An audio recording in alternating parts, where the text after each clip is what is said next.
During the summer, my wife and I visited MoMA, which is short for the Beautiful Museum of Modern Art in New York. It is something we like to do whenever we get the chance, and we go there with the purpose to be surprised and to discover new things. And it's fair to say, MoMA never disappoints. This time we came across another artist we did not know about. Her name is Hilma of Klint. Here you can see the reason why we were attracted to her art. These are images of the exhibition called Hilma of Klint, What Stands Behind the Flowers. My wife pointed out to me how she was attracted by the beautiful drawings of flowers, and I can only agree that they are indeed wonderful. But we were also intrigued by the little geometric drawings that are depicted closely to the flowers and plants. They looked somehow mysterious and symbol-like. Turns out they actually have a spiritual meaning. In this beautiful book by Jody Hauptmann called What Stands Behind the Flowers, and that accompanies the exhibition, we can see how these diagram-like symbols illustrate the artist's attempt to visualize the relationship between each flower and the corresponding human emotion, spiritual quality, or even level of consciousness that she felt it embodied. My wife and I thoroughly enjoyed the exhibition, and we left with an eagerness to discover more about this artist.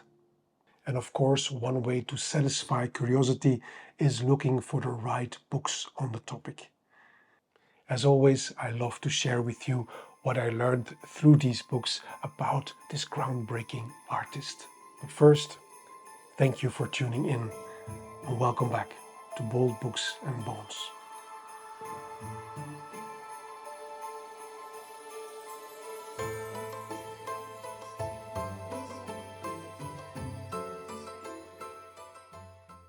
It did not take me much to become intrigued by the work and the life of Hilma af Klint, because she created an extraordinary kind of art.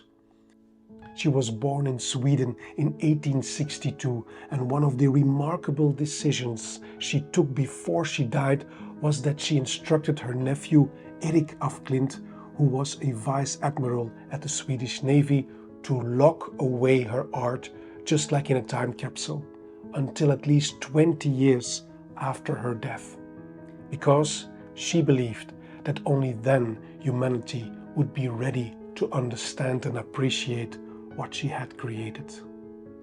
And that is exactly what happened.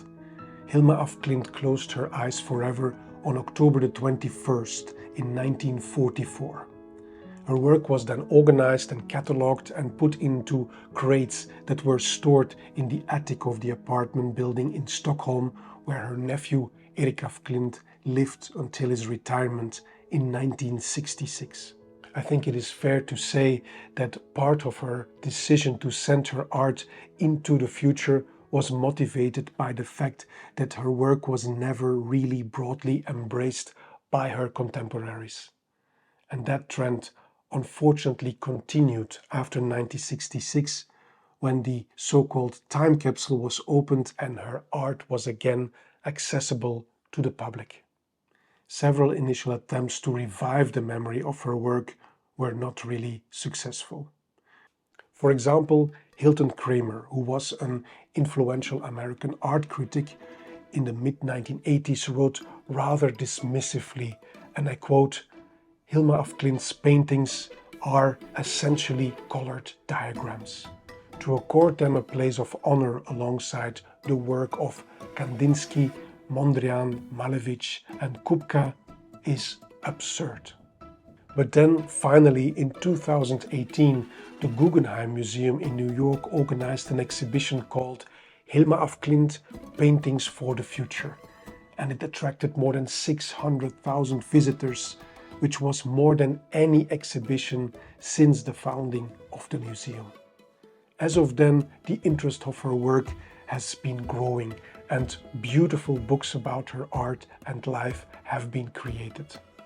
Here are some of the books I read for this episode that I love to share with you. This particular one is a thoroughly researched biography by the German author Julia Voss, who even learned Swedish to study Hilma af Klint's archives. These archives contain not only around 1,300 paintings, but also more than 26,000 pages of text. So this artist left a vast body of work, and it is fascinating what it contains.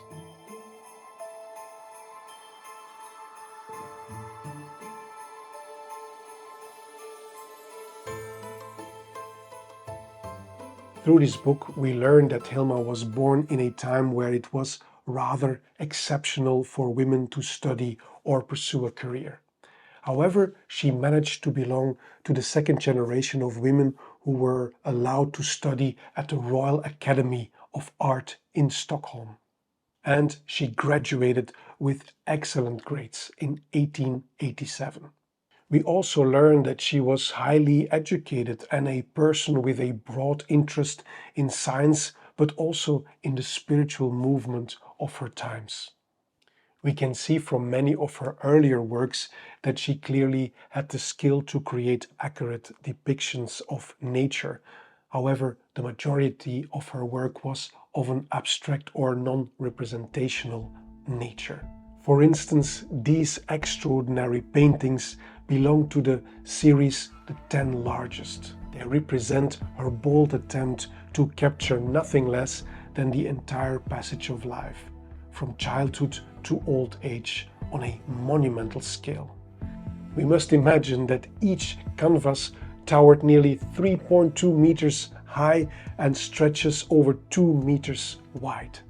Now, there are two things that I find so intriguing about all this. The first thing is that this kind of non-representational or abstract art was already being created by Hilma af Klint as early as 1906, so years before the better known works of Wassily Kandinsky, Piet Mondrian and other celebrated pioneers of abstraction. Now, why is this fact not more widely recognized? Because this information changes, of course, the view on the history and the beginnings of abstract art. Yet during her lifetime, unlike her male contemporaries, she received almost no recognition for her groundbreaking vision. The second thing that I found intriguing is that from her notebooks we learn that she described these works as being channeled through her by spiritual beings. That is quite a thought, and one that stirred my curiosity, and I wanted, of course, to keep on reading, and this brought me to more books.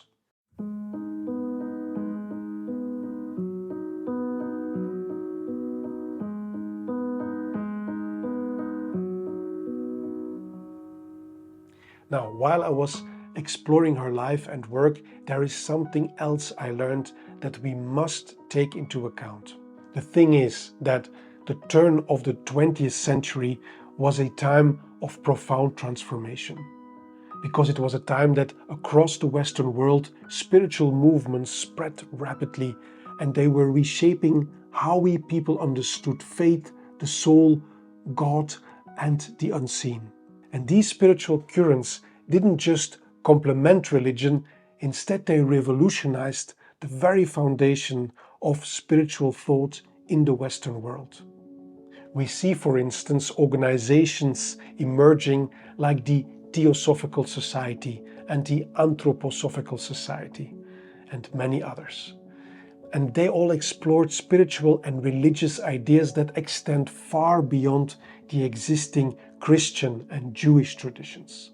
Also, this was an age of groundbreaking scientific discoveries. For instance, in the late 1880s, Heinrich Hertz revealed the existence of electromagnetic waves, so invisible forces of nature that became the foundation for wireless communication. And in 1895, Wilhelm Röntgen astonished the world with his discovery of X-rays, a technology that allowed humanity for the first time to see beneath the surface of the visible world. Now, and that is important for our story here, for some people at the time, there seemed to be no contradiction between spiritual claims and scientific discoveries. On the contrary, because each appeared to confirm the other. Science was revealing the invisible, just as mystics and theosophists had long believed to be real. So suddenly, the invisible, or at least parts of it, could be measured and even seen. Now, while at the turn of the 20th century spiritual movements were flourishing, we can see that from the art and the writings of Hilma af Klint, but also of Wassily Kandinsky and Piet Mondrian, that their work was profoundly shaped by this wave of new spiritual thought. For instance, what the three of them have in common is that they were strongly influenced by at least two spiritual movements. One is the mentioned Theosophy, of which Helena Blavatsky was a prominent figure, and another is called Anthroposophy, which was founded by Rudolf Steiner. By the way, I only knew the name Rudolf Steiner from the famous Steiner schools, which instead of only focusing on transmitting knowledge, strongly emphasize in their curriculum imagination, creativity, and a holistic development of children. Turns out that this is the same man. He was a philosopher, a scientist, and also a spiritual thinker. Hilma af Klint knew his spiritual work very well and even met him on more than one occasion. We learn from the biography written by Julia Voss that although she was influenced by Theosophy, Anthroposophy, and also Rosicrucianism, that she created her own spiritual understanding. Her many notebooks that still exist give an idea of how her spiritual thinking developed and evolved throughout her life. So let's look a bit deeper into this topic.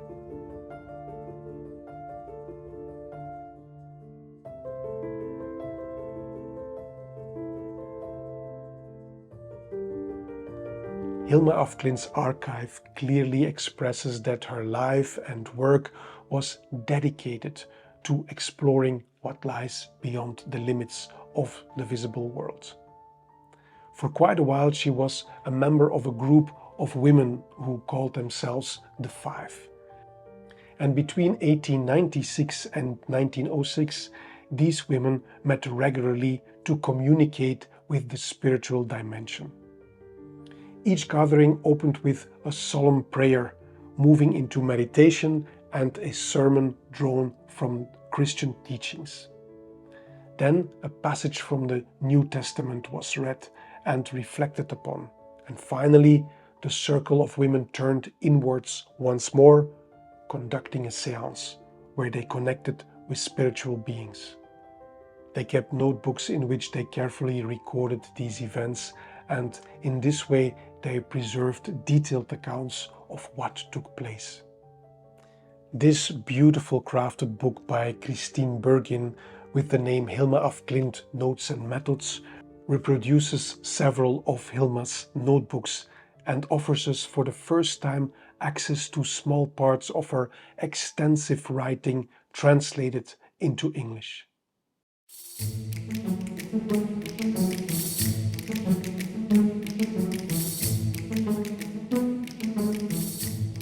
So we know that Hilma af Klint claimed that her creations were not produced through her own conscious intent, but were channeled through spiritual energies or spiritual beings. When encountering such claims, it is only natural to ask critical questions. Was she perhaps mentally unstable, or was she suffering from a psychiatric condition? Could she have been an imposter, or might there be some truth in her experience? In this context, I found another book very insightful. It is written by a man called Afterthought, and it is called Hilma af Klint, Occult Painter and Abstract Pioneer. Afterthought was a university lecturer, sculptor and historian, and he was a close friend of Vice Admiral Erik af Klint, the already mentioned nephew and principal heir of Hilma's archive. I particularly like the chapter called automatic methods and inspirational states.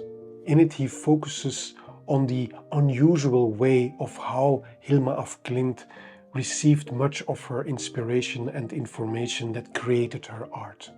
He refers, for instance, to the work of Ernst Arpman, who was a Swedish scholar of religion and one of the early figures in comparative religion and the psychology of religion. He is particularly known for his analysis of mystical and religious experiences. What I found particularly interesting is that Arpman asserts a clear distinction between hysteria and religious ecstasy. He describes the first one, hysteria, as a pathological state, a kind of disorder that disrupts both mind and body. The second state is seen as a healthy, elevated state of deep religious experience. Arpman argues that those experiencing religious ecstasy, unlike what he called hysterical individuals, maintained excellent mental health and could consciously enter and emerge from trance-like conditions. Another important difference, according to Arpman, is that people who experienced religious ecstasy were able to carry on with serious and practical work, leading lives that were in most respects perfectly normal. Now let's explore this further in the case of Hilma af Klint, and therefore I want to read you a passage where Afterthought writes the following. Oddly enough, this ability to listen inwardly and perform actions that were not expressed by her conscious self does not seem to have had a disruptive effect on her personality or her life. Indeed, she was capable of balancing her strong interior reality with her day-to-day exterior. Her nephew Eric describes her as a balanced person who took good care of all her internal and external duties. She is thought to have been regarded by her family as an eccentric but entirely respectable person, nor is she thought to have been a burden to anyone. From this account, it seems that she was neither mentally ill or an imposter. Of course, one account alone can only suggest, not define the full truth in this case. However, as a result of his extensive research, Afterthought argues that, based upon what we know about Hilma af Klint, that she fits within the spectrum of healthy ecstatic experiences without crossing into a pathological state. I wasn't aware that such academic studies like the one by Ernst Arpman even existed. But it makes of course perfect sense to explore this field through an academic lens. After all, religious and spiritual experiences have shaped the human story for thousands of years. Now, while looking into this topic, I found that there even exists a questionnaire called the M scale, which is a measure for subjective spirituality.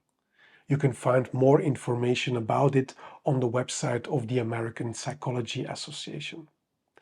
The full name of the instrument is Hood's Mysticism Scale. It was designed by Ralph Hood, who is an American psychologist who is specialized in the psychology of religion. I answered the questions of the M scale, and the results provided me with information such as to what extent you tend to experience life as interwoven with something greater, or how strong your orientation is towards mystical experiences, and so on. I found it very insightful, because while we might automatically furrow our brows when reading about Hilma af Klint's spiritual claims, the results from the mysticism scale invites us to pause and reflect on our own spiritual tendencies. The results might remind us that such an inclination may be more present and more deeply woven into our own lives than we often realize. In this context, I particularly like one passage of the book by Julia Voss, where she writes about Hilma's skill to process information and express it through abstract art. This is what Julia Voss writes. The communications, revelations or disclosures came from another dimension, where the spirit had freed itself from matter, from objects and things. If content determines form, abstraction is the natural mode of the spirit. But the more I read about human behavior, religion, science, and what we call nature, the more I'm convinced that reality stretches far beyond what our eyes can perceive and what our rational minds can contain. Let's therefore now have a look at how she channeled what she felt into a remarkable series of paintings.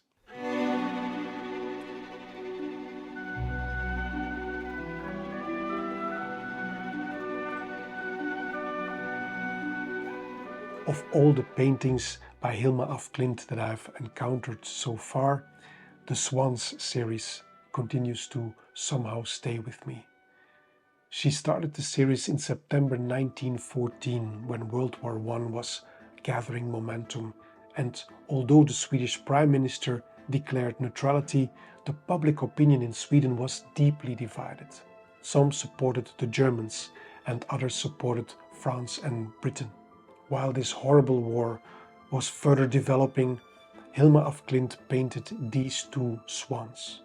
One is black and one is white. They somehow have a composition of symmetry and contrast, and there is also this duality. The background is split horizontally. There is a dark upper half behind the white swan and a light lower half behind the black swan. The mood, at least to me, is as if two forces are locked in a delicate balance, and neither is dominating the other. However, it feels that the setting is charged.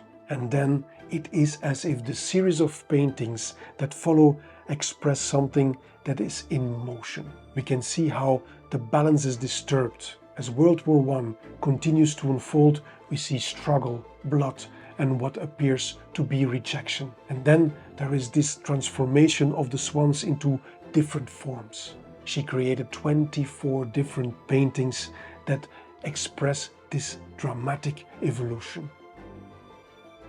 It is as if because the balance is disturbed, many possibilities come to life and are created by how the two choose to interact. There seems to be no clarity and no certainty of what is to come. And at some point there is a division into quadrants, as if there is an attempt to bring order into the chaos. But the evolution continues, and ultimately we see the return of the two swans. The duality is back, and there is a new found balance.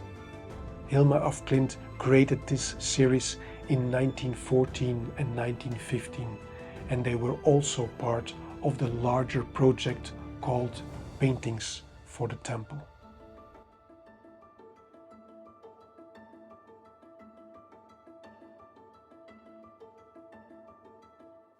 When we hear about artists inspired by spirits and seances and energies of plants, we might easily dismiss it as strange and irrational. However, it is also true that we often dismiss what we do not understand. When we look at the evolution of science, especially quantum physics, we encounter phenomena that are so profoundly counterintuitive to what we humans believed for centuries. For instance, we know now that when objects approach the speed of light, or when we explore the world at a tiny atomic scale, the familiar so-called universal laws of Newton no longer apply. It shows that we humans have not yet discovered the final truth about nature and the universe. And as a consequence, and when we keep an open mind, there is so much we still have to learn about what we call nature. I'm fascinated by Hilma af Klint's work because her images stir something within me. And I believe that is what art should do. From these books, I conclude that Hilma sought harmony with nature and wanted to express with her work not only that what we can see and touch, but also the hidden forces that we maybe don't yet understand. And maybe there lies the message of her work for our current times. When I think about our world today, we have become so dependent on random information from social media streams to feed our minds. And through the influence of AI, we start to seriously struggle to distinguish what is real and what is not real. I can't help but wonder if we are drifting further away from our inner lives and away from the deeper connection to the natural and the spiritual that Hilma af Klint was exploring throughout her life. Unfortunately, I don't have the answer. Thank you for watching. Let me know what you think about this episode. And as always, I hope to see you in the next one. Until then, please stay curious and stay free. Bye for now.